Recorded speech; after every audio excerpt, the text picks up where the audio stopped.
আরজি কর আন্দোলনের প্রথম সারির নেতা ছিলেন ডক্টর নারায়ণ ব্যানার্জি। কিন্তু সম্প্রতি তার একটি ভিডিও খুব সোশ্যাল মিডিয়ায় ভাইরাল হয়েছে। তিনি দাবি করছেন যে অভয়ার মা বাবার মানসিক সমস্যা আছে, তাদের চিকিৎসা প্রয়োজন।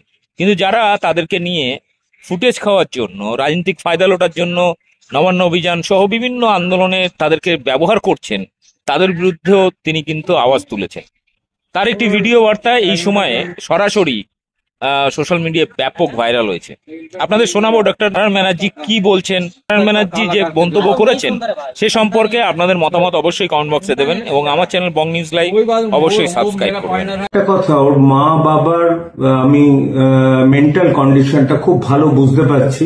এটা আমরা আমাদের ডাক্তারি পরিভাষায় বলি পোস্ট ট্রমাটিক স্ট্রেস ডিসঅর্ডার।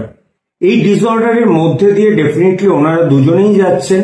এই ডিসঅর্ডারে কি হয়, সবসময় তার মেয়ের কথা মনে পড়ে।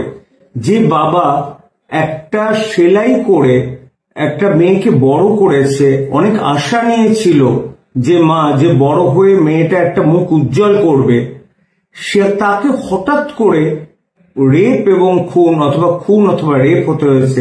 এটা ওনারা কিন্তু মাথা থেকে ভুলতে পারছেন না। এটাকে বলে হচ্ছে কন্টিনিউয়াসলি পেছনের ফ্ল্যাশব্যাক চলে আসে।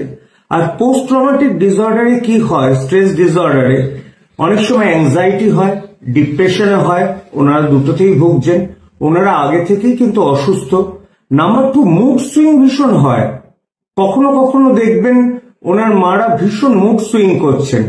আমি কিন্তু সে রাম হোক আর বাম হোক কাউকেই বলবো না অভয়ার মাকে নিয়ে এই কেসের অ্যাডভান্টেজ না নিতে।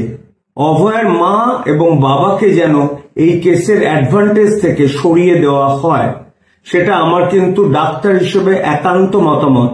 তাদের একটা মেডিকেশন দরকার, তাদের একটুখানি সাইকোথেরাপি, অন্য থেরাপিগুলো দরকার। তারা নিজেরা করুক, কিন্তু কোনো দলের ছত্রছায়ায় অভয়ার মাকে নিয়ে যাওয়া বা টেনে নিয়ে যাওয়া এটা অমানবিক। ডাক্তারি মতে আমার মত।